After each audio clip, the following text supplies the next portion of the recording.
Israel is right now fighting multiple battles for its existence.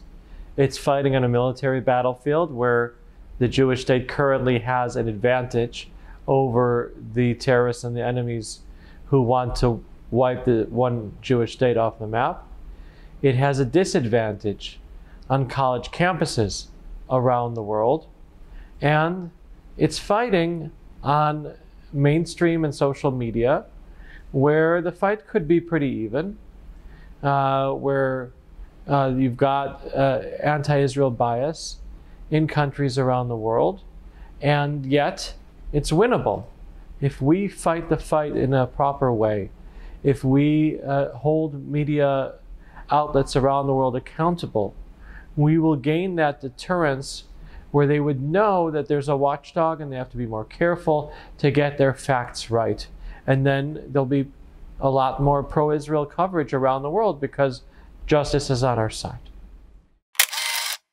Look, around the world they report incorrectly about Israel. I remember we had an election here that Netanyahu won, and I was put on Russia Today as an expert, and the other person that they brought on was Noam Chomsky, who was a noted anti-Semite. He was the other expert about Israel.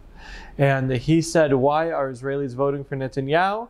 Because Netanyahu fights with Obama, and therefore Israelis are racist against black people. That's what he said, and that's laughable. But they actually took that seriously. So that's Russia Today, a Russian propaganda television station. It happens in free and democratic places like the United States and in England, where they should really know better, where they should have more accurate coverage and not get things wrong. We need to constantly be monitoring the media, making sure that their reports are accurate. We have people around the world who care about wanting to make sure that Israel is portrayed accurately. Supporters of Israel, Jews, Christians around the world who care about Israel are constantly sending us information that is incorrect to make sure that we can do our job and get them to correct it. It's a challenge. There's media around the world that looks at us.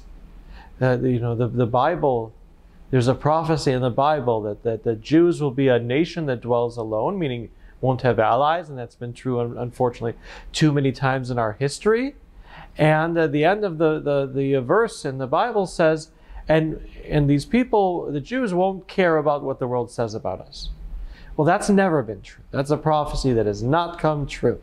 We care deeply about what the world says about us, and that's why an organization like Honest Reporting has to exist.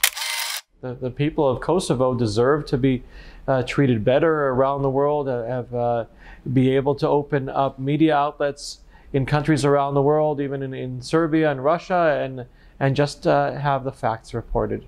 I can only hope for the best for the people of Kosovo. Thank you.